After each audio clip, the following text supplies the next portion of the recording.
Hello there, ladies and gentlemen, and welcome to episode number 30 of Geeks Who Like Sports. As always, it is I, Ray Carcillo, in Los Angeles, joined by my best friend in the whole entire world, Lee Elias, over in Philadelphia. Lee, how are you doing on this bright and sunny Monday morning? Ray, it starts with a story.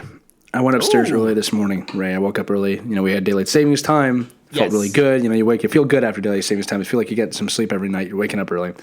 I got the computer on. I got the microphone set. I had my headphones charged. I'm like, today is episode 30. I'm going to be there on time. It's going to be a great episode. So I come downstairs. It's almost time. I'm excited. I'm going to run upstairs and do the show with my friend. Call the dogs and Chewy, Luna, come in. They're not coming, Ray. They didn't come inside. I go, Chewy, Luna, come in. I look up, Ray, and I see both of my dogs' head in the earth, right? Dirt flying everywhere. I go, oh no. I look at Chewy. He's covered in mud, just covered head to toe in mud. And Luna is there, just her little top of her nose because she's a bigger dog. And they look so guilty, Ray. They look so guilty.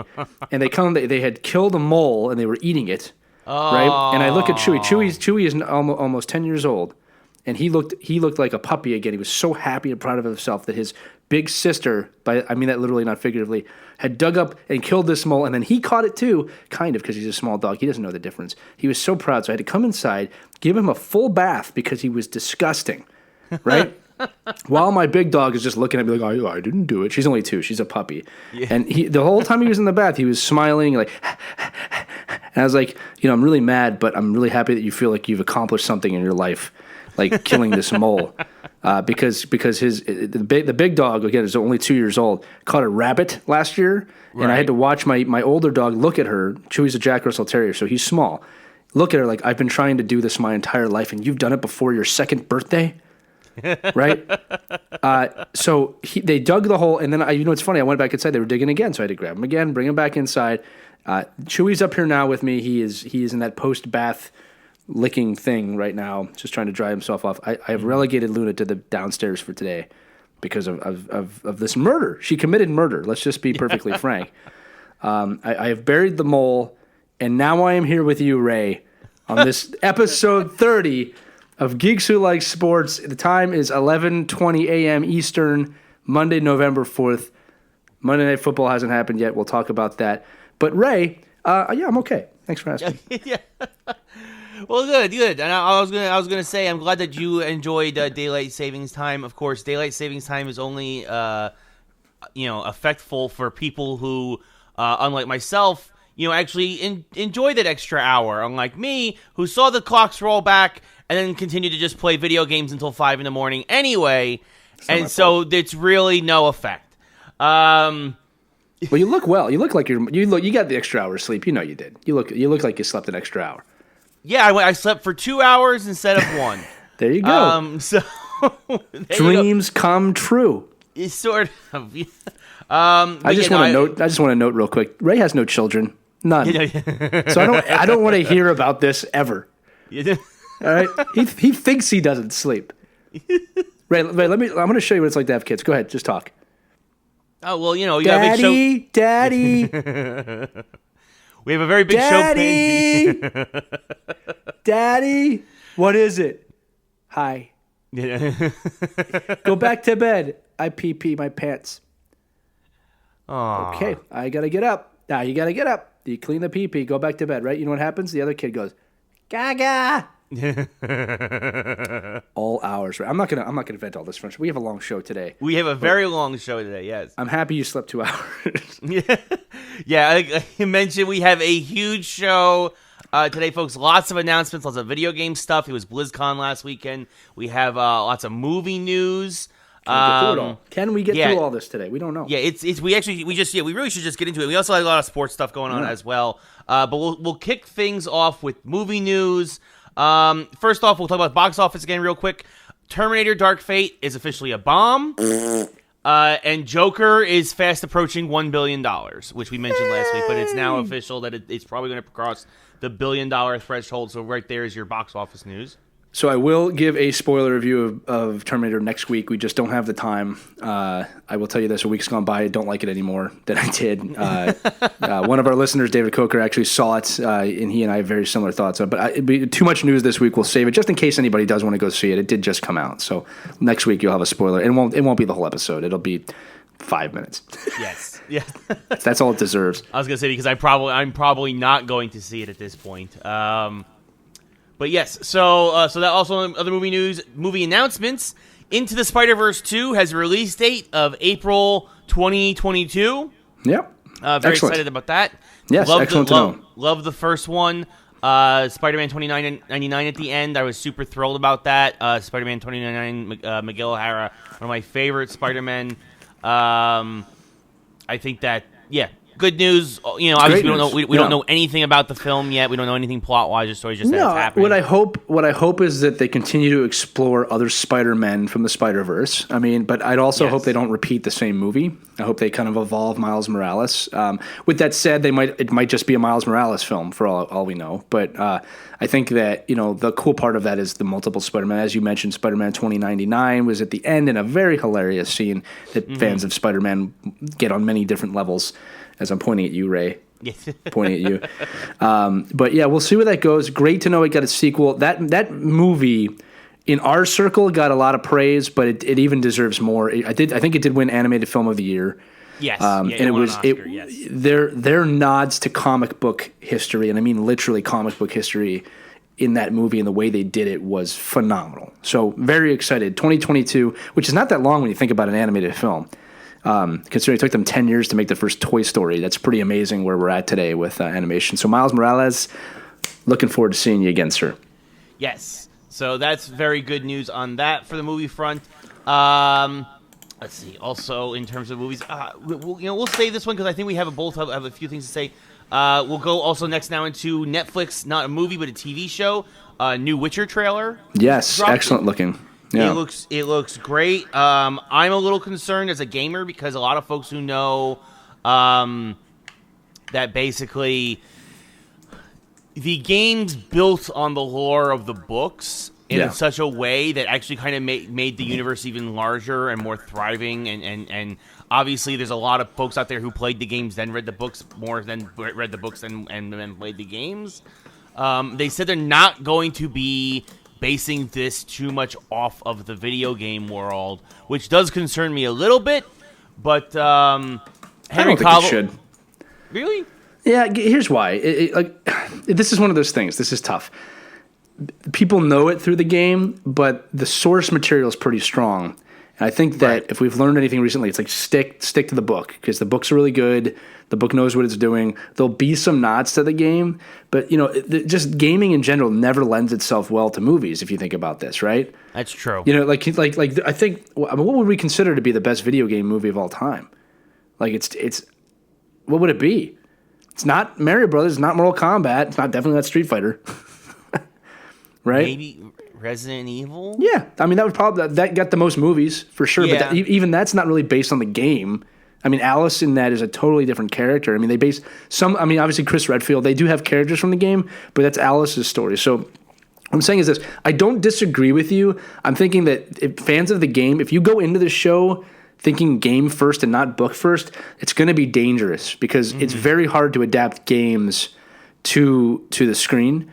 All right, and the books are good. Like, use the books. I mean, we saw what happened. I'm not segueing out of this just yet, but we saw what happens when you lose books as source material and people try to do things on their own. It comes crashing down. I'm looking at you, Game of Thrones. Ray, we'll segue to that in a minute because I have thoughts. But that's what I'm saying. I'm just saying, taper your expectations with that, in my opinion, because it's very hard to adapt games to the screen. No, that's a very fair point, and it'll be interesting to see what they do with it. You have to wait and see. Henry Cavill did look great as Geralt of Rivia. He does look good. I mean, as long as there's a lot of magic, it was funny, Lee, you and I talked about this briefly off the air last week, but you mentioned it. Everything's going to come out with its dragon show now. Everyone. And this is basically going to be like the Swords and Sorcery dragon show for Netflix. And I'm going to call it right now. When this phase ends, vampires will come back on their usual 12-year arc of coming back. Yeah. I think we're almost a few more years from now. We'll get the vampires again.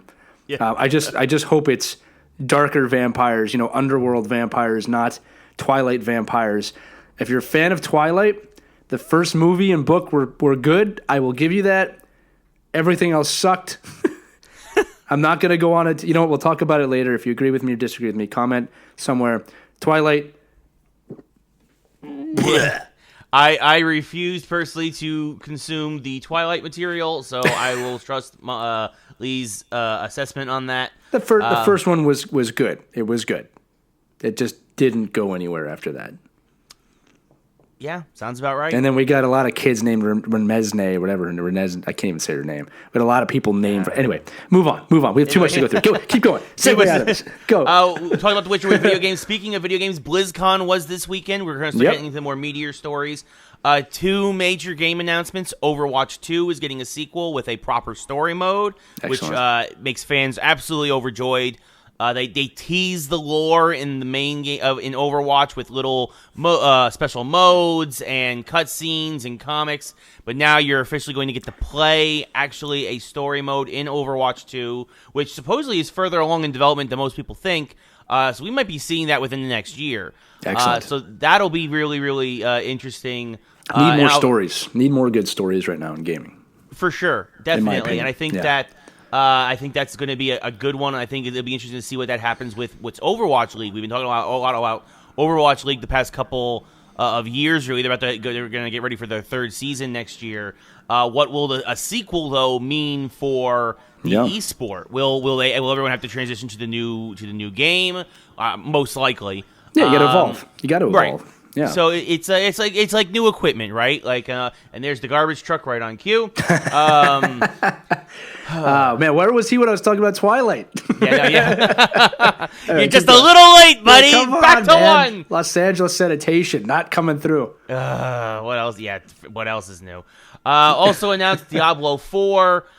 Which is really big. Obviously, it's pretty much the premier action RPG. Very much the, obviously one of the grandfathers of the genre. Really drove PC gaming back in the day. The original Diablo, and now, of course, Diablo 4. I saw people come out of the woodwork when that was announced that I haven't heard from in years about oh my god, and these are PC gamers from the 90s, which was really cool to see. But yeah, it's exciting. It's exciting. It's one of the biggest franchises of all time. There's a huge gap between Diablo 2 and Diablo 3. I think Blizzard learned their lesson that is one of their moneymaker franchises as long as they put the time and effort into it. Not everything that Blizzard did this weekend, though, was on the up and up, at least in my opinion. For those of you who have not heard, probably a couple weeks ago, Blizzard banned Hearthstone, which is based on World of Warcraft as a card game. It's one of the most popular free-to-play games out there. It's got a huge league of its own in terms of esports. One of its most popular players, known as Blitzchung, was banned by Blizzard because he came out speaking against the Chinese government in terms of everything that's going over there, in terms of the protests in Hong Kong, freedom of speech. A lot of people fighting for their basic human rights, sometimes that we take for granted here in the States. And Blitzchung sided publicly with the side of the players, and so Blizzard basically kicked him out of the league, stripped him of everything, stripped him of his title and all that other stuff, and it had some really huge backlash. Blizzard proceeded to apologize at BlizzCon, but did not reinstate Blitzchung. So, to me, I don't know, Lee, sounds kind of like a hollow apology. Kind of sounds like a lot of smoke they're trying to blow up our butts. It's an interesting thing. You got to look at this in different layers, right? So one layer is that it's amazing, and I mean this, that the gaming universe is actually at this point where this is becoming big. This is a big deal.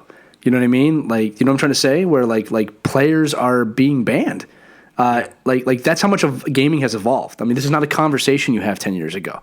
No. You know what I mean? Like so it's powerful enough that, you're getting into legit freedom of speech level stuff, which is government stuff. I mean, that's the level of that. So that at one point that's an amazing thing to discuss, whether or not the gamers should have the right to say what they want to say, and whether companies should have the right to do this. This is obviously a conversation that's happening in multiple genres right now. The same thing's happening in the NBA. So the fact that Blizzard and Hearthstone are on the same level as the NBA in terms of and stuff. Social media, and Facebook's on Capitol Hill all the time. And like I said, if you want our thoughts on that, we'll make another podcast about that. We try not to do any political stuff on here.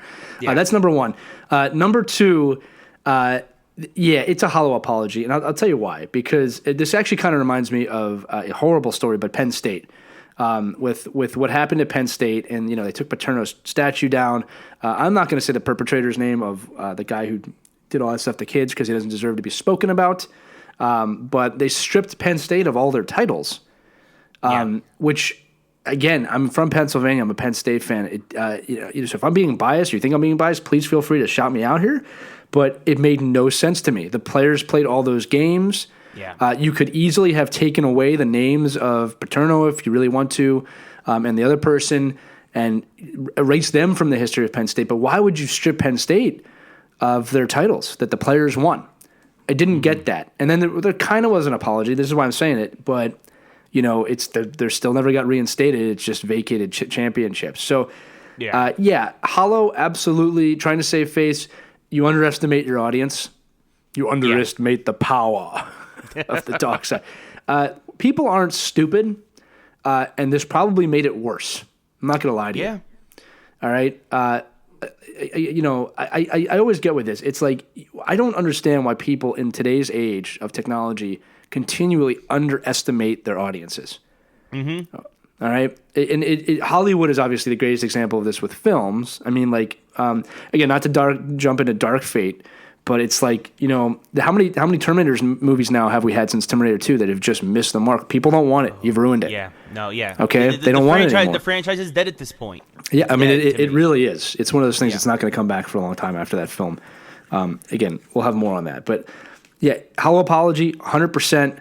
Know your freaking audience. I get so tired of this. Now, Ray knows this. Maybe you don't know. I've made partially a living on building audiences. Yeah. Okay, it's like what I do is build loyal audiences. And when I get to the company level or the organizational level or whoever's up top, if they come to me and say, well, it's just money and revenue. No, that is not the way it is. This is a two-way street. They are voting for you with their dollars, and you need to respect that. Now, if you have a decision that you don't think they're going to like or you think that they're going to disagree with, you're better off explaining the decision and then sticking by your guns. So Blizzard would have probably been better off if they had at least stood by, look, this is why we did it. This is why we believe in that. You have every right to disagree. Let's have a conversation about it. Yep. Okay, even if nothing changed. Okay, because look, like I'm saying, it goes both ways. Fans have their right to their opinions, but businesses do too. Okay, and sports is the greatest example of this. And again, like I was discussing this the other day, there was a I'm not going to go on a tangent here, but there was a talk about a rule change to reward teams that keep players for a certain amount of time. And I said, yeah, from a fan point of view, this sounds great because players will stay with the teams longer. But what is the revenue potential? What is the business potential? Well, it's not about that, but it is about that to the organizations. Any fan of anything, gaming, sports, these companies need to make money. Yeah. Don't fool yourself with this stuff. And again, that's okay that they need to make money so they can produce better product for you. It's when they get greedy and stupid, like Blizzard just did, that becomes a problem. You know what I mean? So anyway, I did go off on a tangent. It's not a Ray level rant, but I thought I made some good points. Ray, back to you. Yeah, no, for sure. I mean, it's true. I mean, like you said, I think you summed it up perfectly. Blizzard would have been better off just saying this is why we did it again, and just going with it instead of having in their keynote an apology that really meant nothing because it's not like you overturned the ban. This just goes back to the culture that we have to be able to disagree with each other again. It is just so soft out there, so soft. We have to be able to disagree and make that okay. We're living in a time where if you and I disagree, someone has to be right, someone has to be wrong, and you have to pick a side. It is no. You are allowed. I can disagree with my best friend here. It happens all the time. Well, not all the time, but it happens. All right, and it's okay. It's just okay. All right, it's not. It's no one's dying because of it. I mean, and like you said, Lee, I mean, look, it's a business decision, right? Like China is obviously a huge market for video games. It's like Massive. obviously like that's why like the last thing Blizzard or the NBA or any of these guys want to do is like is piss these guys off because they don't. That's like you said, it's potential revenue. But also, again, like I think going back to what you said too is that like not only do we have to just be able to like willing to take stand up for the decisions we make, but like also if you're going to apologize, make it so that it's an apology that means something. Don't play both sides. Exactly. That's all it is because then fake. all you do is you hurt your brand and you hurt your value even more by trying to flip flop. Again, if you don't like what Blizzard's doing, if you don't like what Amazon is doing, don't buy things on Amazon. That's it. Don't buy things from Blizzard. Vote with your dollars. That's why they exist. And again, this is the other side of it. You can't have it both ways. Blizzard, you can't have it both ways, but people listening, you can't have it both ways. If you don't like it, then don't buy things from Blizzard. Yeah. Okay, but don't be mad at them and then buy their products. Okay, let me rephrase it. You can be mad at them and buy their products, but know what you're doing. Yeah. All right? You can't be like, I'm taking a stand, but I would like a copy of Diablo 4 first, please. I just need to try it out. Yeah. Because it might be really, really fun. Okay? All right? This is basic economics. Anyway, we got to keep going. I'm going to do this all day. No, we got to keep going. And that's part of the reason why we mentioned this, though, is that it's like it was very easy this weekend for Overwatch 2 and Diablo 4 to kind of overshadow the apology and everything that happened because they were smart. They started with that, we apologize to Blitzchung, blah, blah, blah. Hey, Diablo 4! And everybody went nuts. And that was all the coverage was the rest of the weekend. That's all it takes. And Overwatch 2. And they're smart and they know what they're doing, and that's why, again, but you're not smart. The NFL's done this like 6 times and people aren't buying it anymore. Yeah, no. We'll get into that too. Like, fool me once. Yeah. Shame on you. Fool me twice, 3 times, 4 times, 5 times. Shame on me a lot. Like Unless you're yeah. Go ahead. Speaking of being fooled, but will not be fooled again. David Benioff and D.B. Weiss, the guys who were behind Game of Thrones, and then obviously had left the series. We're going to go do Star Wars movies. Are now not doing Star Wars movies. And I don't know about you, Lee, but I think everybody I know, and myself included, is very, very happy about this. Okay, so here's my deal. A small part of me, feels bad for them because they did several seasons of unbelievable television. Unbelievable, right? Storytelling to its max. But this goes back to what I said earlier in the show. As soon as they lost their source material, it started to dip. And their last season was horrendous. It was horrendous. Now, I watched every episode of Game of Thrones. I was a big fan. In the beginning, I wasn't. I was not a believer in the first 3 or 4 seasons. I got into it. I was like, this is phenomenal. That last season was one of the worst seasons I've ever seen. If you are a believer somehow out there of that show, this is the question I will ask you. And I have not had one person come back and say yes to this. All right? I was fully prepared to rewatch all of Game of Thrones after that show ended. I said, I'm going to watch this again. That's how good it is, Ray. Right? The last season and last episode, for that matter, were so bad, so poorly written, so poorly designed, and so poorly continuity-wise not taken care of. I have no desire to watch this show again because of the disappointment that it will cause. Now, if that is how I feel, I don't know how Disney feels, but I don't want those guys writing what was going to be the origin of the Jedi story, is what I'm told now. Yeah. Okay? Because here's the thing. I respect what they did for those first few seasons, but unfortunately with Disney, you have to be perfect. And you were not perfect. You lost it because you did a bad job at the end, and you did. I really haven't heard anybody say they love the end of Game of Thrones. Okay? And the fact that so many people have come up with better endings, just fans, shows you that, right? Yeah. So this is one decision I'm going to agree with. It's not a pity thing for me. It's you got to be batting 1,000 to do Disney. Okay, Disney does not sacrifice the arts. I actually am complimenting Disney right now because they're taking care of Star Wars, which they were not doing for a while. Yes. All right. Well, and this also happened because these guys came out at a convention recently and basically kind of admitted that they were tired of doing Game of Thrones. They kind of lost their passion for it. That's part of the reason. That's part of the reason why the last season was so bad. Unacceptable. No, and I completely agree. And if you were going to do that, and if that ever happened with Star Wars, that's you would have an absolute riot on your hands. Let me tell you 2 things. Two things, and I'm going to bring this from an athlete point of view. There have been many of times I've been playing hockey or I've been coaching hockey, and I have fans that are paying to come to the games on both of those scenarios, and I've been tired. I gave every ounce of energy I had because that is what they deserve. That's what my team deserved. That is what everyone deserved, because that is not – I do not understand giving less than 100%. So I don't want to hear that you're tired of the greatest show ever made by most people's mind at that point. Yep. Okay? It is unacceptable. If you're tired, bring someone else in to help. Number one. Number two is I believe they have a Netflix show coming out. And yes, they're still making a lot of money from Netflix. Yeah, there is a possibility Netflix was like, Disney Plus, we'll give you $20 million more. Yeah. Just quit Star Wars. I just want it to be known that if I was working on Star Wars and someone offered me a ton of money to leave Star Wars, no, not going to do it. I can't say what I want to say. I wouldn't leave. I wouldn't take the money. I would work on Star Wars. Yeah. Sorry, I just have to say that. You can't put a price on your happiness. No, Star Wars is, why would you turn that? Okay. Anyway, what I'm saying, I don't know if they turned down Star Wars. Not to mention, it's not like they were getting a pittance working on Star Wars. No. It's Disney. Yeah. Anyway, so these guys financially are going to be fine, but that's also why I really don't care what happened to them. Again, also, and the lady who put a trash bag on and held a Starbucks cup and said, "Last season of Game of Thrones, you won Halloween. Congratulations."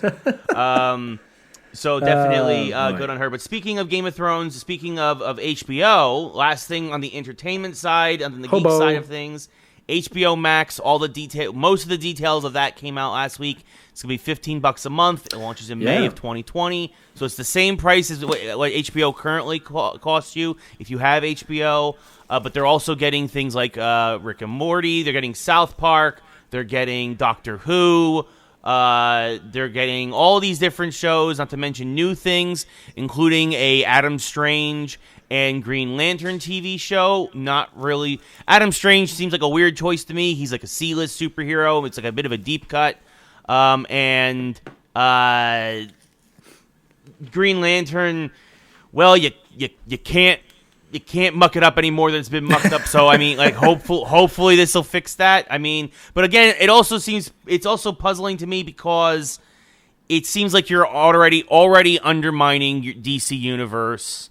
And obviously, there's no love lost there. I know I'm gonna work for them, but like, what are you talking about, Ray? You talking about DC's going to be confusing on the television realm? What are you talking about?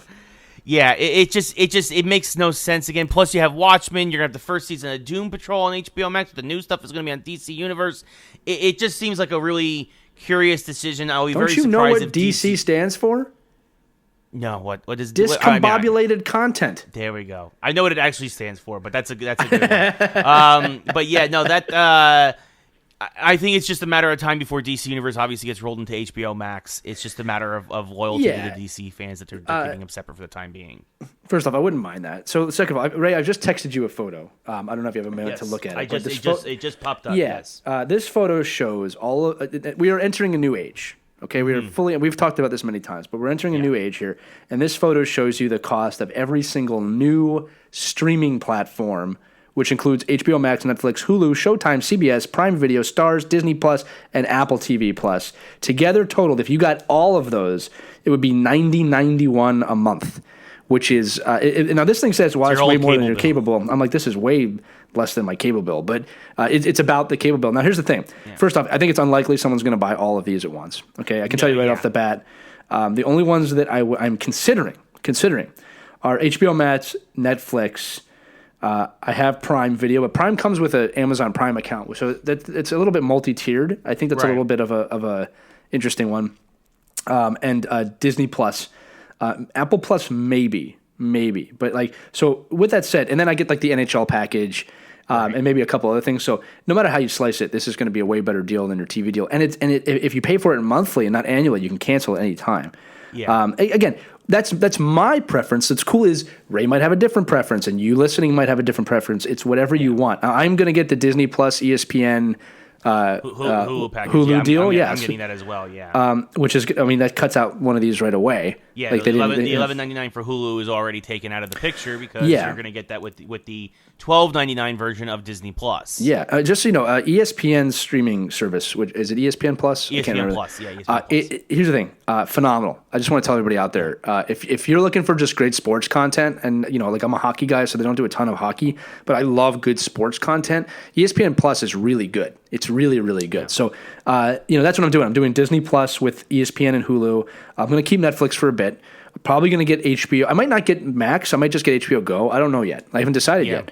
I expect one of those to go down in price.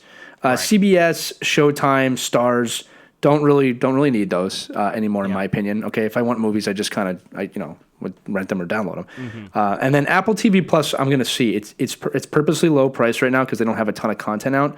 But things like I heard Tom Hanks and Spielberg are working on something for that. It's going to echo Band of Brothers. Very interesting to me. Keeping in mind to you at home that if you don't want to buy these and like if Apple TV is going to put something out, I just want to watch one show, I can just download that show by itself, right at one time. So it's going to be a brilliant time period here coming up. Disney Plus just looks unbelievable. I can't wait for this to come out. I love the fact we have to say this. Thank you, Disney, for making your service $6.99 because I'm telling you, I thought it was going to be $50 a month. I really did. I mean, and I would have paid it. I would have paid it. I would have paid it. Yeah. The one thing not on here is YouTube TV. YouTube TV is about $50 a month, I think, right now. Right. So it's going to be interesting because if they don't drop that price, I'm out. I'm out as well. Right. Soon. Well, and that's another interesting. Speaking of that, like we talked about this briefly also off the air. PlayStation Vue is dead. They got announced during the week. You should talk about Vue, that. Which was different tiers, either 40, 60, or 80 a month, depending on what kind of tier cable package you wanted.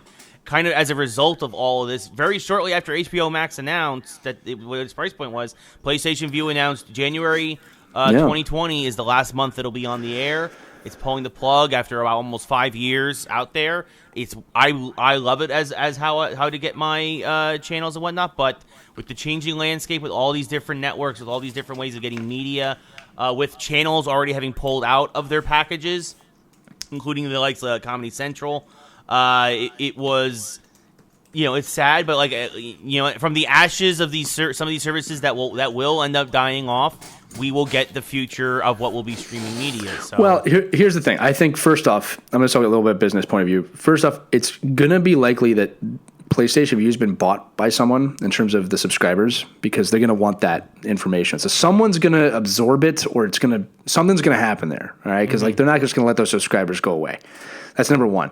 Number two is I actually want to give props to Sony because unfortunately in business, timing is everything. All right, and they were very early to this game, too early. Yep. You said 5 years, right? Yep. So they were they were ahead of everybody else. They really were because the PlayStation Vue is YouTube TV. It is all of these streaming services. Yeah. And Sony got crushed by releasing it too early. Timing is everything in business. Yep. It is everything.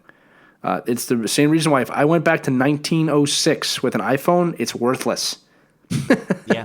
All right, it's worthless. True. And if you bring Alexander Graham Bell on the phone to me today, it's worthless. So timing is everything. But RIP PlayStation Vue. Ray, a quick moment of silence for PlayStation Vue. Go. Okay, that was nice. Yeah, we didn't cut good, that. That was actually the real. That was half a second. Yeah, that was very, very good. But yeah, so it's going to be interesting what happens with the streaming wars. Also, the rumor now that NBC's streaming service, Peacock, might actually be free. I don't know if you heard about this, Lee. They said they might be free and just like stick with traditional ads and whatnot in the show. Great. Pay for it, the consumer wins.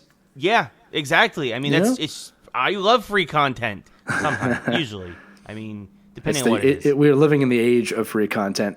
Right. Yeah. It's free to consume and takes a toll. Our podcast is free. So.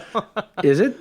We're going to start charging for the podcast. It's going to be $1.99 a second. Wait, we can do that? If we want to lose everyone listening right now, we can. Oh, yeah, let's not do that. Please, sir, give us your subscriptions. Yeah. Please. I could use it. I'm a child, like my father before me. But yeah, it's going to be very interesting to see how this all shakes out. Look at that. We actually got through the geek section in a relatively... This is episode 30, man. We're pros at this now. We banged out a lot there. Yeah, we're good at what we do. We are pretty good at what we do. Hopefully, if you're listening, you're a sponsor. And no, I'm just kidding. No, we're good at what we do. Listen. We've 30 episodes is a. We should have like a little cake or something. That's actually a big deal. We'll have a cake at 100. When we get to 100, we'll do that. That'll be year 2. Well, year 3 technically. No, year 2. It'll be year 2. It'll be year 2, but it'll be 2021 probably at this pace. Well, yes. Yeah. Let's not try and do mental math on the air. That's not going to help. No, that's not good. Okay. Moving on, away from mental math. Speaking of guys who also seem not to be able to figure out... Get a good segue here. A lot of stuff. We've got a lot of sports stuff on the docket. And actually, speaking of not being able to figure out things out in the air, actually, here's a better one. We'll quickly get out of the way. The Washington Nationals won the World Series. Lee and I both predicted the Astros. I was wrong. Yeah. Ray, it's your turn. I was wrong as well. We were wrong. The Nats. Good job. Anyway, go ahead, Ray. You do your thoughts. I'll do mine. I'm sorry. Who would have seen it coming that the road team would win every single game of that series? Absolutely unbelievable. Obviously, the Nats had the upper hand after they beat both Cole and Verlander in Houston in games 1 and 2. Greinke pitched great. Honestly, the Astros manager just got outcoached there in the end. He outcoached himself. He went to his bullpen too early. Yeah. And honestly, his pen, which had been pretty much lights out, they ran out of gas. Game 6 and 7, the bullpen absolutely ran out of gas. And you give credit to Davey Boy over there in Washington. He, using his starters, built a bridge to their closer. And, Corbin pitched great. Obviously, Scherzer gave him 5 innings of, again, just gritted it out, just grinded it, and got through it. Kept the Nats in the game, and those bats came alive. And Howie Kendrick, who has been a hero all postseason, obviously he beat the Dodgers with the grand slam, hits the 3-run home run off the foul pole, and next thing you know, Washington Nationals is the first baseball championship in Washington since 1924, when there was a team called the Senators still around. So congrats to them. Those guys are on an amazing tour. If you saw the highlights from the Caps game yesterday, they're all over the place. Shirts off on the Zamboni between periods. Oh, dumping the beer on the crowd. It was fantastic. Good for those guys. Yeah. The Caps also won yesterday. I forget. Raba, I think it was, who got a hat trick or whatever. I can never say those guys' names. You know how it is. Too many. Their consonants are all. I like to hear you try, though. It's fun. But Washington won yesterday in hockey, and the Nats were there, and they were very Washington's a great city right now if you're not a football fan. I did want to say, too, listen, we predicted Houston, but congratulations to the Nationals. It was a pretty amazing series. When you take away, all our predictions, great series. You made it a great series. Yeah. You deserve to win with the oldest roster on average in baseball. Amazing storyline. Very happy for that fan base right now and the way they did it. A little bit of criticism again for the Astros manager. I don't know why you'd pull Greinke when you did. I mean, and I can think, he gave up a run, then there was a walk. It's like, dude, come on, man. I'm saying this as a coach. I am a big believer that you have to let your players play those games. All right, this goes all the way back to Seattle, not letting Beast Mode have the ball, again, the Super Bowl. Yep. And here's the thing, I get it. I get why you thought if this was a regular season game, I probably would have done that too. Yeah. But it's like if he's not wanting to come out right there, come on, man. He's your ace. You gotta let him. You gotta let him do what he wants to do. Greinke's one of your 3 aces. Yeah. You can't do that. And I know it's like our bullpen's got us through this the whole year. We can trust our bullpen. I'm not giving any chances. Let the players play the game. Yep. And again, hindsight is always 20/20 on these things. But I remember when he did this, I was like, "Wow, don't do that. Let your team and give the Nats a lot of credit for on the road coming back, not really come back destroying. I mean, it was a massive comeback. They didn't leave any room for Houston to get back in that game after that. Yeah, took the oxygen out of the place and then winning. So congratulations to the Washington Nationals and DC once again, 2 championships in 3 years. That's pretty unbelievable. Yeah, that's not common if you're outside New York or New England. It's a big deal for Washington. No longer the little city that could here. I mean, they're becoming a championship city here. I think they won women's basketball title too in the WNBA. Yep. Right? So everyone but the Redskins doing well in D.C. And I have a feeling most Redskins fans don't care right now. They're pretty happy. Yeah, they can kind of tolerate it when your other teams are winning. It's a lot easier to swallow the fact that when your other teams are bad. So I do have to address this. I've been asked as a Phillies fan. I've been asked several times this week, both in hilarious ways and some not so nice ways. How do you feel Bryce Harper is feeling right now? How do you think he's feeling right now? I'll be honest with you. Okay, one is, and I'm actually not saying this as a comeback. He's laughing all the way to the bank. Number one. Okay, so. Yeah. So when it comes to that, that side of it, he's probably really happy. As an athlete, I have a feeling he's probably super pissed and super motivated. I think he's also probably very happy for his former teammates, okay, because he does know a lot of those guys. I mean, athletes aren't as vindictive as you think, but I have seen if he wasn't motivated before to win in Philadelphia, he's going to be super motivated to be here now. Yeah. Okay, super motivated. Not to mention we have a new manager, and Joe Girardi. Ray knows plenty about him. Phillies. If I was in the NL East right now, I'd be a little bit scared of that team. Okay, because you and I talk about there. A lot of talent, and there's a mission now. Okay, like there's a why.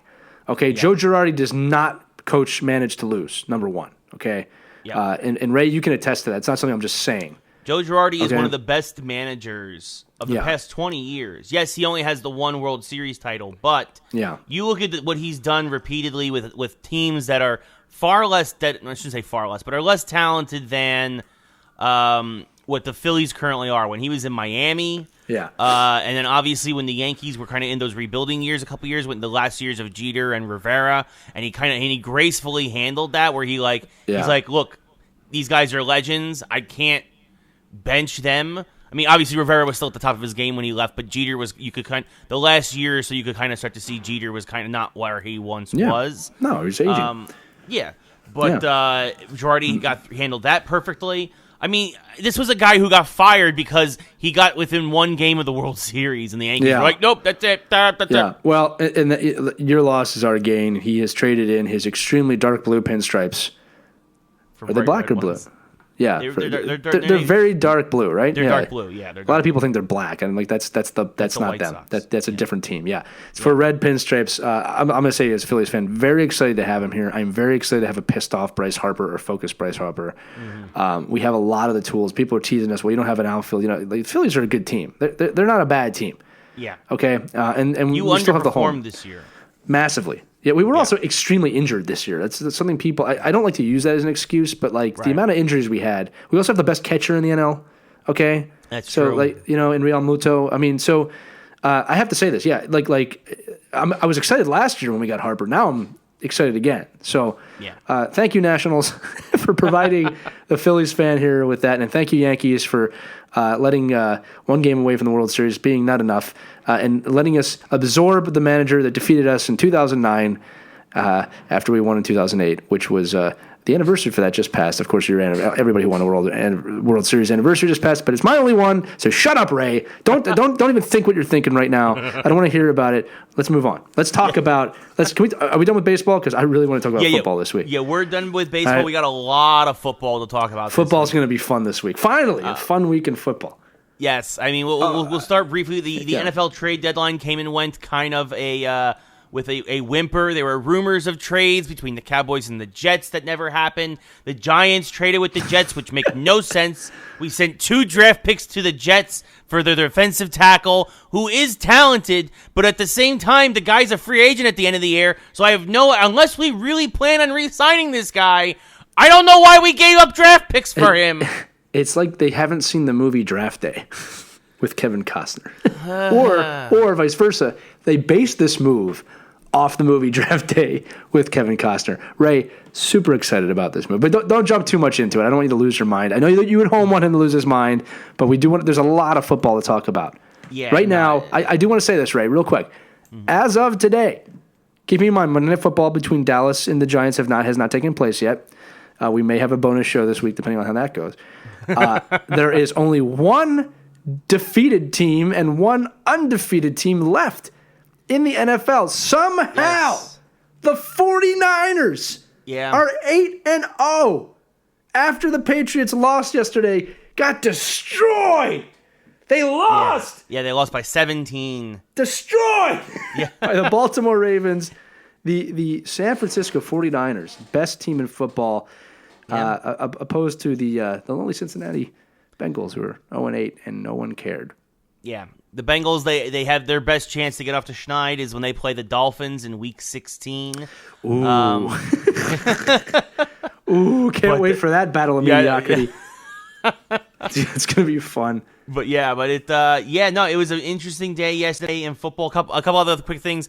Speaking of Dolphins, Aqib Talib went from the Rams to the Dolphins. How much of a gut punch is that if you're Aqib Talib to go from one of the best teams in football, probably a wild card team this year, to obviously one of the worst teams. Whoa. Ray, the Dolphins moved up in the standings yesterday. That's right. They actually, because they now they have the tiebreaker, are now in third place in the AFC East. With a 1-7 record. Because they have the tiebreaker over the Jets after one of the ugliest displays you're ever going to see. It was bad. Ray. Folks, Adam Gase has destroyed Sam Darnold. He has made if Darnold was ever going to have a chance in the NFL, it is not with Adam Gase as his coach. It was bad enough that he was seeing ghosts before Halloween. Yeah, he was seeing ghosts, and now he can't count to the snap count. So the ball, it was literally, as they found out yesterday, he forgot what snap count he called in the huddle. The ball was snapped, went over his shoulder, went out the back of the end zone for a safety. He threw up a ball that Patrick Mahomes can make that throw. Russell Wilson can make that throw. Sam Darnold can't make that throw. It was easily picked off in the corner of the end zone.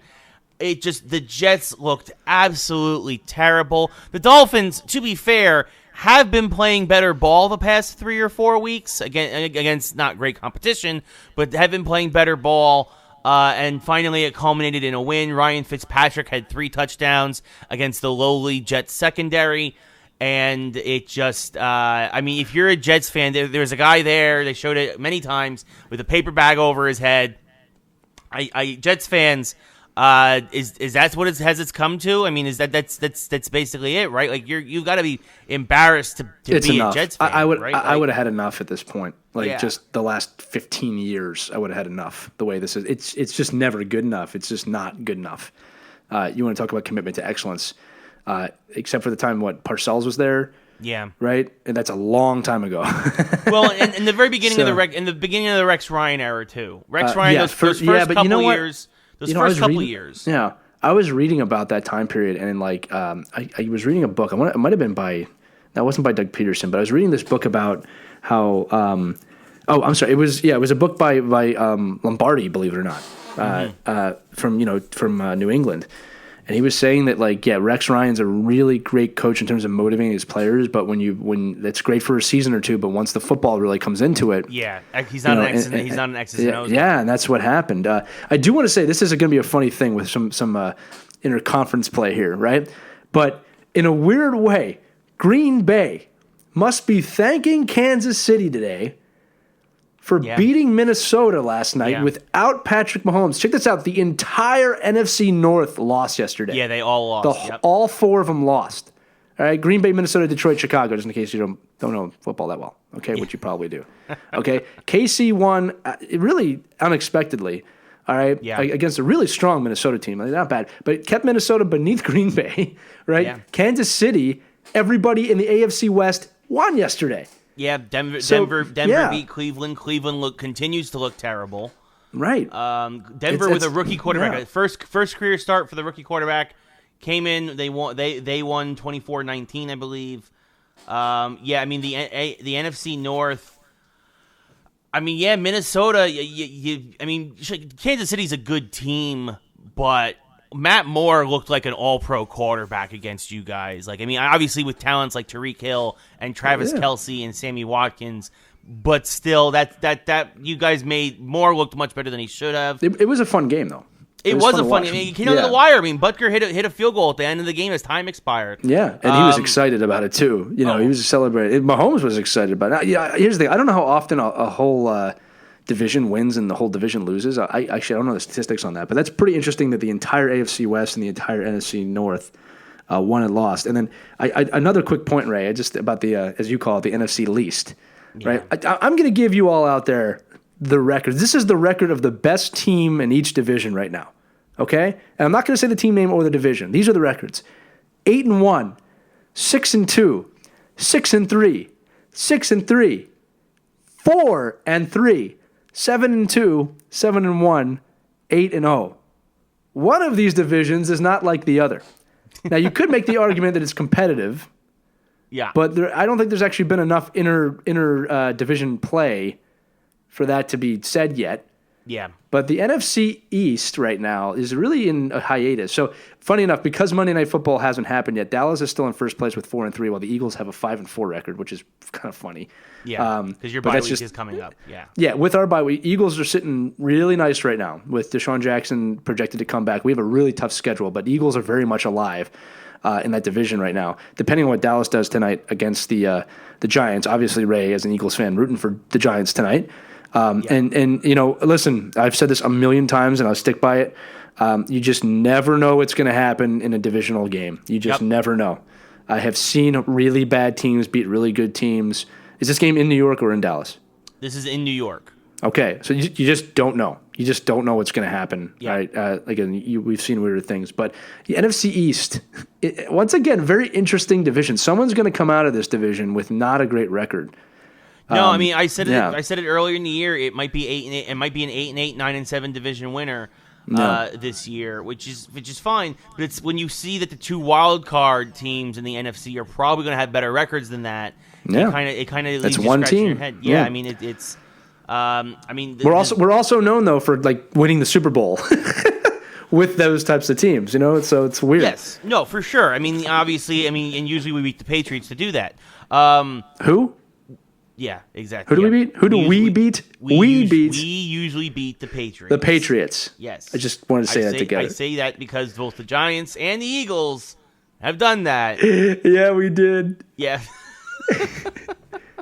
Something we can forever Patriots bond fans, over. You have enough. You have enough. Yes. You're probably going to get another one, so shut up. Yeah, you are. I mean, even though you lost to Baltimore last night, I mean, Lamar Jackson looked amazing. But even though that game was in Baltimore, even though you lost to Baltimore, I actually predicted Baltimore. I actually had I'm doing a weekly pool. I picked Baltimore over New England, so I was very happy with the result. Wow, last night. That's huge. That's big. Now, Ray, here's a sideways question for you right now, right? Yep. What is this? That was week 8, right? This is week 8 or week 9 right now? Week 9. It's 9. Week 9. Early prediction: will San Francisco be a first? They'll probably get a bye, but will they be a knocked out right in their first playoff game this year? You know, speaking of, you never know what's going to happen in a divisional game. Yeah. If things go as I think they're going to go, right now it looks like the Rams and the Seahawks will be the two wild cards at the NFC, which means they will probably be playing. One of them will play the Packers, and one of them will play either the Eagles or Cowboys. Well, this depends heavily on how Minnesota will do. And the Panthers, to be fair, but yeah. I think I'm calling right now Packers and Saints win their respective divisions. Sure. I think the Saints will be the 2 seed. I think the Packers will be the 3 seed. With obviously whoever wins the East as the 4 seed. I'm sorry. What I'm saying is Minnesota is in contention for that wild card spot right now. Oh, that's true. I still don't think Minnesota makes the playoffs. I think both teams come from the West. This heavily depends on what the Rams do right now. So right, yes. There's a lot of things in play, but I believe that the Rams and Seahawks will both win the wild card, and I'm going to call it right now. I'm going to say both of them will also win that first round game on the road. They will beat the division winners, which right now would be Packers or Eagles or Cowboys. At that point, then the Niners will face either the Rams or the Seahawks in the second round, and you don't know what will happen in that kind of a matchup. I will say that I would say they would lose because of a lack of experience. And I would say that too. With that said, if they do end up winning and going further, I don't have a problem with that either. This isn't like we hate San Francisco or anything like that. I think it's amazing that they're 8-0 right now. No one saw that coming. Yeah. So football, good week of football. So I have nothing to complain about this week. Well, yet. Still not. Listen. we were talking about this because the officiating has been horrible. I have nothing really to complain about. They had a pretty clean week this year. Right, it only took 9 freaking weeks for them to have a good week. I mean, you fail in school for stuff like that. Can I transition to something real quick before I forget? Yes. Because I want to talk about WWE real quick. And what happened? Well, was that on your list of yes, things so to I talk want about? to. So before we do that, we're sticking with football. We're gonna wrap up the sports section with WWE. Before that, to get very quickly, I want to mention while we're still on football, the NCAA this week also passed a big thing. They will now compensate athletes for their names, likenesses, and images. This should have happened years ago. Yes. The fact that these guys, and also you feel bad for guys like Reggie Bush, and like all these other guys who lost, had to vacate trophies and had to vacate championships as well. And like, let me take it a step further. I'll tell you who I feel bad for, because Reggie Bush still has a career. Okay. I feel bad for the senior or the junior at Ohio State or Alabama or whatever school, fill in the blank, basketball and football. And I get emotional thinking about this. Played his whole career or broke his leg or broke his back his senior year and got nothing. Got nothing. Was going to have a full NFL career and got nothing. I remember I saw a documentary about one of these kids in Alabama. He was working at a bank as a teller. And people asked him to sign his jersey. Yeah. Right? That's who I think about when these things happen, because, and I have thought about this for a long time. I've studied this. These guys bring in so much money, and women, to their school. Yep. All right? And the NCAA, I don't want to give them credit because I can't stand the NCAA, but they knew they had no choice in this matter. It is time. They are greedy, and I do not like the way that organization is run. If you have ever seen, if you listen to this, go try and find the NCAA like constitution bylaws about how this works, like the handbook. It's the size of the Bible. It is massive. It's like War and Peace, okay? And it's ridiculous. Yeah. So these kids, what they are, should have a chance to monetize their name and likeness. I don't know how this is going to play out. I don't know if they're going to be able to, like, again, using Ohio State or Penn State, I don't know if they can show themselves in their jerseys. I don't know what the deal is with that, okay? But it's a good step in the right direction. It's time. This thing's bringing too much money, and they're treated like crap. I'm a big believer in free education as well, okay? But you take the veil off your head with this, okay? This is not free education's amazing when you're in an Ivy League school. Yeah. All right. But take the veil off. This is big business right now. Okay. Well, I think too. Also, like, as somebody who had to work through college, right? Like a lot of folks have to work a job at college, either part time or even full time, to get themselves through school, or like at least take the edge off. Like, obviously, I had help from my parents, which I was very fortunate, but. I paid for all my own books. I paid for all my own meals. Like, a lot of stuff. Yeah. Like, I took care of my car. Like, all that stuff. I paid for my car. I bought my car. Like, everything. A lot of the miscellaneous stuff, I was all from me having a job. These kids can't have a job because their job is to be like an athlete a lot, especially in a lot of these D1 schools. So they don't have the time to be full-time student, full-time athlete, and go to work full-time. So they need this, like you said, to make any sort of money to just kind of do the basic things that the rest of us who weren't, full-time athletes got to be able to do in college. So I think that the fact that them charging a few bucks for a few autographs for some footballs or jerseys or whatever is the least that they can do to offset all of the huge time commitment that they have to give to these schools to, again, like you said, literally make millions upon millions of dollars for these schools. It's billions, right? It's billions. Not to mention drawing in prospective students, prestige, all of this stuff. I don't always agree with everything California does, but this was spearheaded by California actually being like, we are going to allow this to happen in our schools, which obviously there's UCLA and USC and Stanford and a lot of really big-name schools out here in California, which kind of is what forced the NCAA's hand to be like, well, I guess we have to pass this. And they passed it unanimously, I will say. Well, they didn't fight it. This is the cool thing is they could have. They probably could have and probably could have won, but I think they knew that was going to tarnish the image of the NCAA. Yep. The other thing too is that it's very interesting that California spearheaded this, by the way. But it's going to be interesting to see how this manifests itself. And I'm going to go back to something we said at the beginning of the episode. If you don't agree with athletes getting paid, stop going to games. Stop watching the NCAA. Yep. Okay? Stop voting with your dollars. Vote with okay. your dollars. With that said, I haven't heard too many people that have a problem with this. I have heard a few people say. I've heard a little bit of, hey, they're getting a free education, and I'm like, yeah, listen, man, go watch a documentary, any of them. Go watch any of the 5 million documentaries about these kids. Do not make money in college. They do not do well. I have seen the struggle firsthand, and we're talking about Division I football and basketball right now. When you get down to Division I swimming, Division I wrestling, some of the other sports, hockey, gymnastics. Gymnastics is a great one. There was that, I can't remember her name, but there's this girl that went viral just months ago, and she couldn't monetize off of it. Yeah. She couldn't monetize. She was everywhere. She was on every TV show. Couldn't monetize her performance, which is hers, her athletic ability, because she was going to get kicked out of school. Right? And that could have made her life for her. You know what I mean? So, we'll have more on this in the future, but it's a good day for college athletics. I was a college athlete. I love seeing stuff like this, especially for those that are entrepreneurial. But anyway, yay! Yeah, no, this was a good thing. It's something that needed to happen a long time ago. So that's a big thing. Last sports story of the day, WWE was in Saudi Arabia last week, had the Crown Jewel pay-per-view.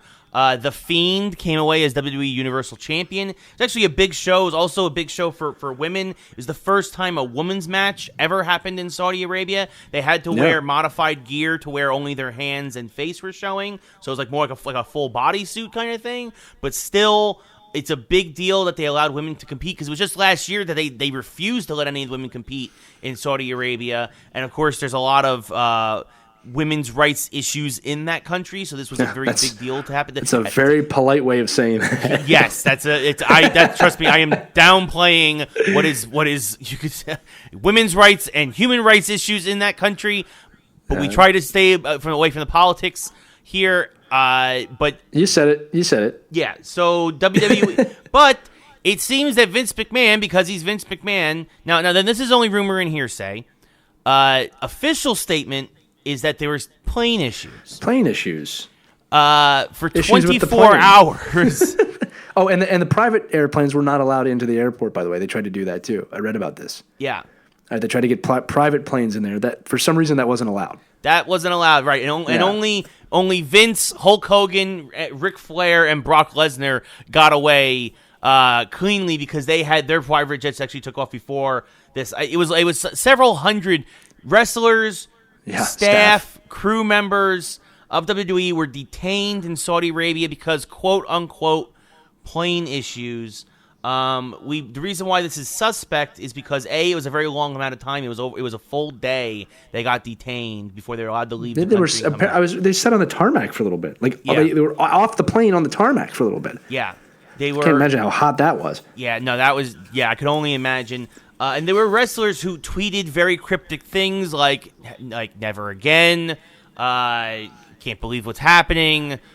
People who said that they were close friends with the wrestlers there and were getting direct messages saying that this was not plane related, that this was political related, that Vince had pissed, and now people are speculating that Vince pissed somebody off, and that. Good old Vince. And yeah, because it is Vince McMahon. Maybe he offered them an XFL franchise and they didn't want But it was a bit of a scary situation there for a while. I mean, for a full day, these WWE wrestlers, these American citizens, were detained in Saudi Arabia just because. So it's a very interesting situation there. Fortunately, everything has resolved itself now. Everybody's back. SmackDown that night, they had to completely change the entire show. It was really well done, actually. Yeah, it was very like they flew up all the NXT wrestlers from Florida to Buffalo, New York, which, God, going from Florida to Buffalo in November was probably a nightmare. But they did a whole thing where they tied it into the Survivor Series storyline because it's Raw versus SmackDown versus NXT now.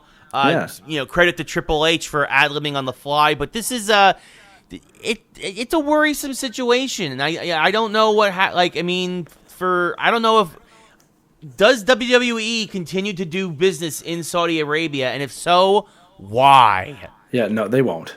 They won't. Yeah. They won't be back. That's it. No. They're done. I would be done. Listen, WWE is done there. This throws an interesting wrench into the engine of what's going on with rival wrestling organizations. Wrestling AEW looks real good right now for some of these wrestlers. Wrestling is heating up again. I mean, I don't think this was staged, but it's like this is interesting. It's just interesting how things happen. Mm-hmm. Vince's attention next year is going to be very diverted towards football. This is just really cool. Also, give Vince McMahon credit for being powerful enough to piss off the Saudi Arabian government. Yeah. Right? American might. You're dealing with me. I just got this vision of him in the Attitude Era Vince. You're far. Just all that stuff. But I wonder if his friendship with Trump helped or hurt that situation. I don't know. I don't know what happened, but the wrestlers are back safe. That's what matters. Yes. That'd be really interesting if he had to have Trump call in a political favor. Then I'm going to have to hear about that on the news for 6 years. Prince Abdullah, I'm sorry. I know that Vince can be a little rough around the edges, but trust me, he's a great guy. Season tickets. I think you should definitely send his wrestlers back home. We really, really love the Fiend here. He's phenomenal. Sorry. Yeah, we'll send over the Undertaker. Yeah, he can stay. He's retired. I don't want him. Okay, whoever you want. Yeah. So anyway, interesting week. I can't wait to read more about that one. They're all home, but we haven't heard much about it. It was funny. Yeah. They landed in New York during SmackDown. Yeah. Like they landed as the show was going on. Yeah, I mean it was a full. The flight. Everything was delayed the entire day. They were supposed to leave Thursday. It was conveniently delayed the perfect amount of time for them to miss that show. Yeah. And that's the thing, too, is if you wonder if it was just whatever Vince did was just they were like, we're going to be petty enough to just muck up your business just a little bit, just for one day, cost you a little bit of money. But then again, Vince probably got so much Saudi money from this show that he probably doesn't care. You know what? I'll take it a step further. Look at what they did. I mean, look what Triple H did. He had the better show. I mean, I think that's a pretty cool bounce back that they responded the way they did and kind of showing, gives the WWE a little bit of hope. Like, look what we can do on the fly. Look, that's what they needed. I was hearing that was the best SmackDown episode in years. I mean, definitely. Right? Definitely in a long time. Clearly, since they've been on Fox for sure. Credit to them. It was a good show overall. Brock Lesnar Paul Heyman on behalf of Brock Lesnar cut a great promo to kick off the show. They showed highlights from Crown Jewel, and again, the women's match. The fact that the Fiend is now Universal Champion is a big deal. And, it is. And that's the fact that sometimes, again, this is old school, right? Sometimes a champion doesn't have to be there for him to get heat or for him to ride that wave of momentum, which means it's only going to make his appearance next week that much stronger. The fact that he wasn't there this week. So, they turned lemons into lemonade. Credit to WWE.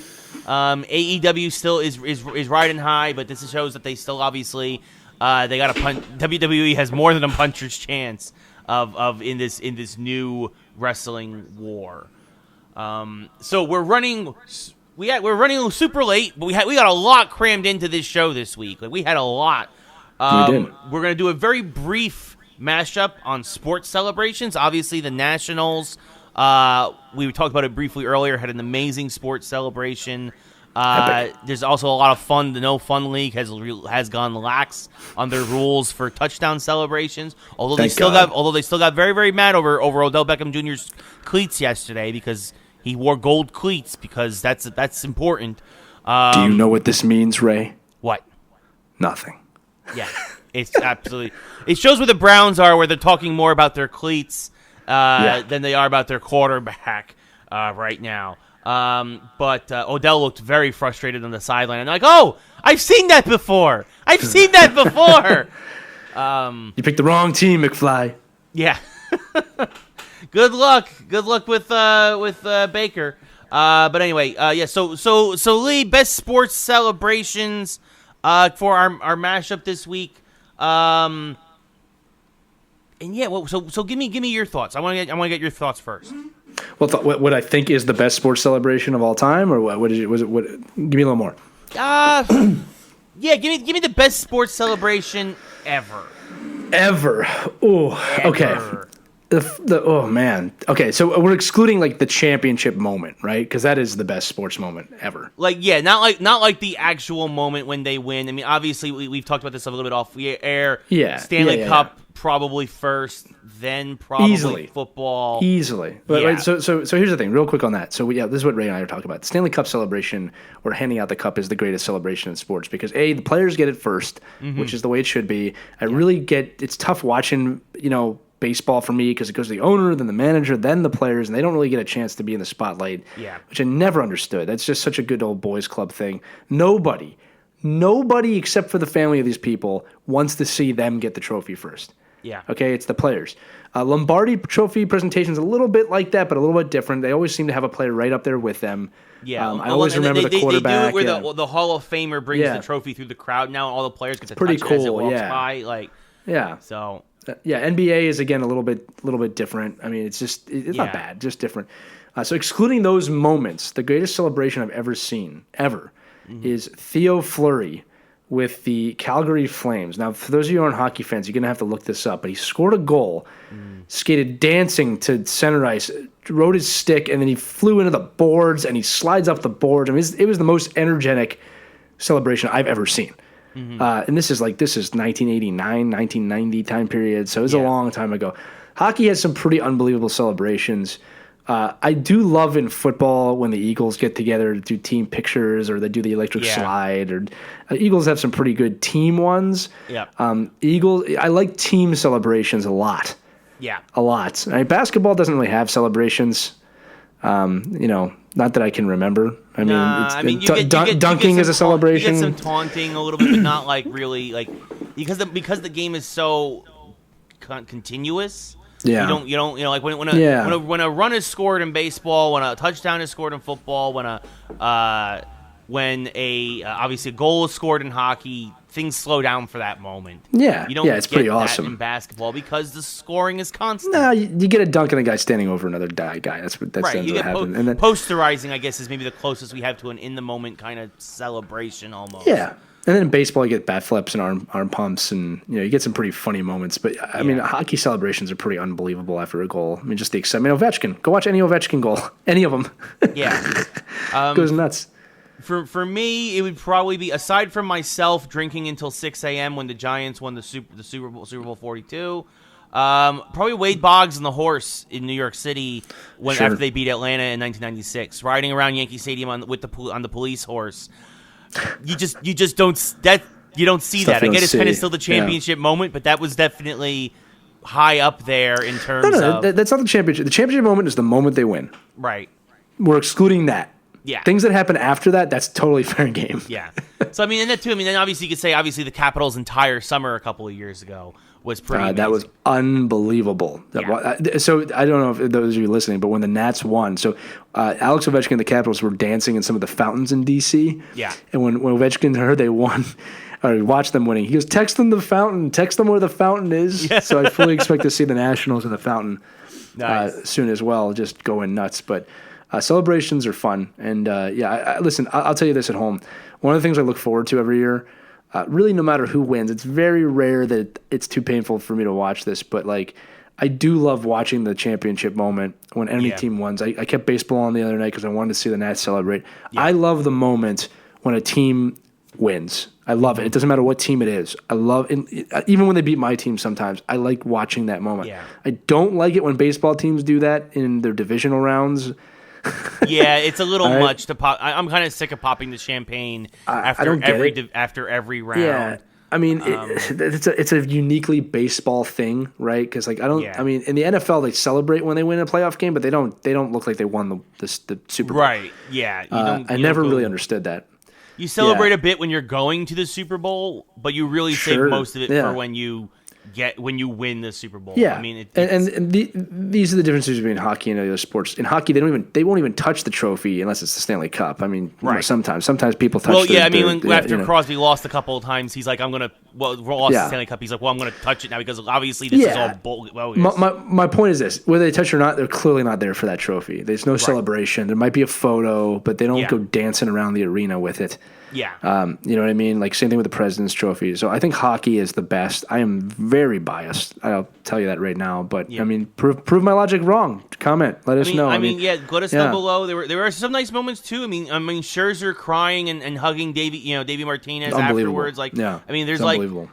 There's great, and an interesting stat. Every sport has great moments. The 2014, every sport does have its great moments. I mean, anything is possible. LeBron crying after Cleveland won. Like, I mean, like he basically when the Celtics won, right? Everything is possible. Yeah, no, exactly. It's there's always a moment that's really great. But absolutely, really quick, interesting number to wrap things up with.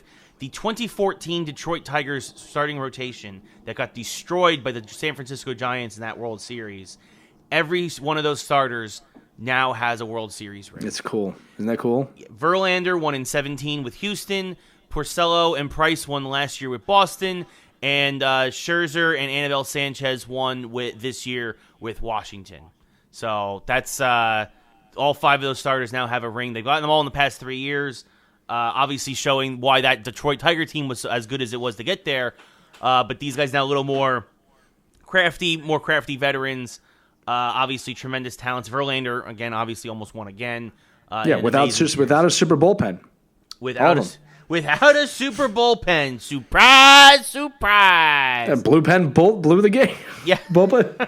An okay bullpen blew the game. Yeah, the team with the terrible bullpen was almost lights out for that series.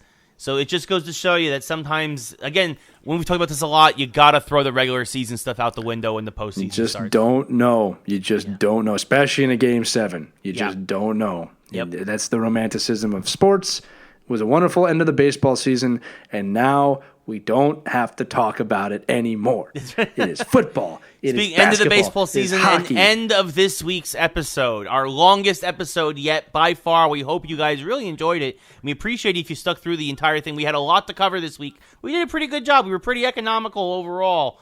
That's because you're so great, Ray. You're the best, Ray. Yo, you.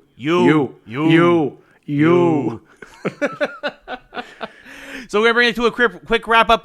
Remember, always email us at geekswholikesports@gmail.com. Check out the website, geekswholikesports.com.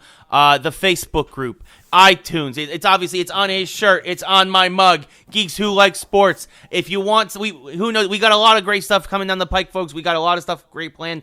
I'm starting to get back into a rhythm, which means we're going to have some more 4-minute offenses are coming. And we've got a lot of big stuff planned in the future. Lee and I appreciate you guys so much for tuning in every week, for listening. It means the world to us. So again, keep clicking, subscribe, like, sharing to your friends, 5-star reviews, Facebook reviews. It all helps, and it means the world to us. Thank you all so much. For Lee, I'm Ray. We will talk to you again next week here on Geeks Who Like Sports.